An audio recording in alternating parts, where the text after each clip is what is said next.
Good evening, friends. Let's understand what is an aging society in my point of view.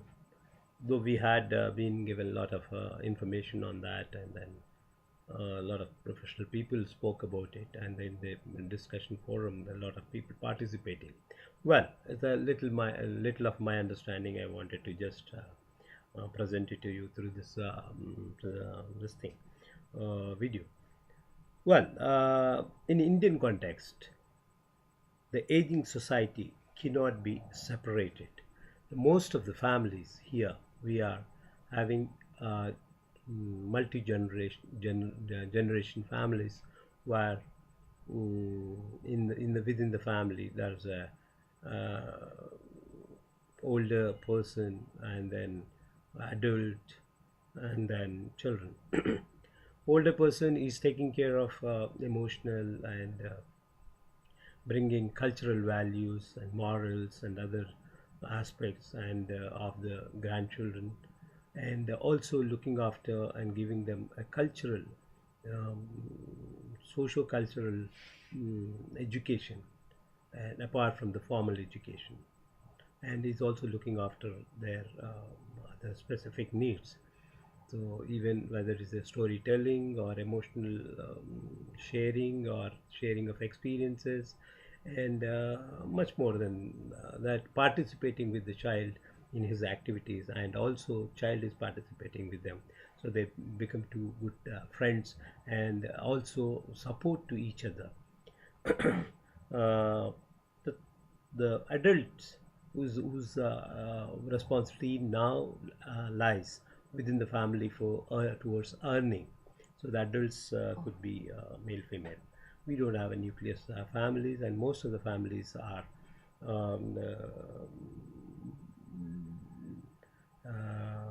if we take the strata depending on the educational level, the whether woman is working or woman is not working. So this is typically we see in most of the cases. So therefore, segregating what is an aging society in Indian context is a little bit difficult. When we questioned earlier also what is aging, so it was a question mark for them, and in any terms to explain them or translate that, it was difficult because that aging concept or separation from the family and dealing the aging factor, which is not there. It is it's a process which is not observed as a greater with a greater concern. It is taken as a natural process, and it is taken positively, and hence it is not given any importance as such. But there are technological developments and disintegration of the families and economical disparities within the adults because of the sectors in which they are getting employed, especially the IT sectors. So the affordability, as it is increasing, the social problems are brought into the family, and there the managing manager, the manager who is a social social aspects and of the family or economic of the activities of the family were lying with the head of the family, whatever his age would be, unless and until he hand it over to the other people because of his inability or kind of thing. Otherwise, he is going to lead and take the total responsibility and taking decisions. So, in this context, I think defining the society in this culture would be a little bit different. And it is already started because of the disintegration and the economic development and technological development. We are also facing and we are also generating a society separately from this, and then those people are forced either to go to the old age homes or retired communes, and also into joining the religious and social orders where the society can serve the poor and needy. we anciently we had all the system inbuilt into the culture, which was the old age people. They never stayed within the family after handing over, the adult person takes over the charges.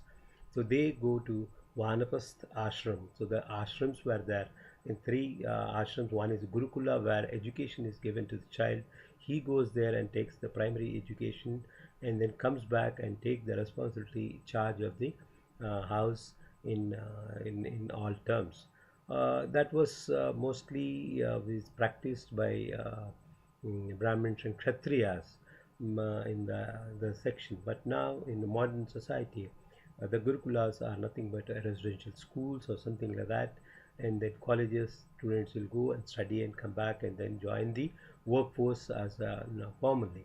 But the what is not happening is the elderly people, those who used to go to Vanaprastha ashram, leaving their families, which is now because of the forces of and attachment with the family and responsibility towards the grandchildren, and non-fulfillment of their own personal commitments to the family. This age old people are forced to work and be with the families in adverse social conditions. So there is a lot of research is to be done in individual level, community level, and by disintegrating by dividing the culture on economic and social and religious basis and regional basis, than to conclude and get some real answers. But in a short time of like this, I think a few of the interviews and all might only help in getting some few abstract format points which can be useful in future assignments to make a lively good presentation.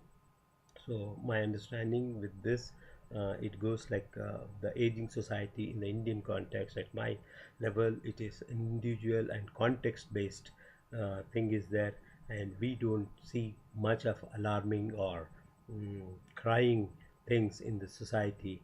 But well, the symptoms of separation and then uh, elderly dependency problems and of the population, we can we are feeling it a little bit. And then I think the concern is to be able, the planning can start at a policy level and at even society level or at community level, to it should be addressed, and taking the models of from different places. And one more big concern over here is aging population is increasing because of the migrating the educated and youth to other cultures, and getting settled, getting settled there. And there's a the they're missing the system which was built in in a place in Indian context. So anyway, thank you very much for my viewing my video. Thank you.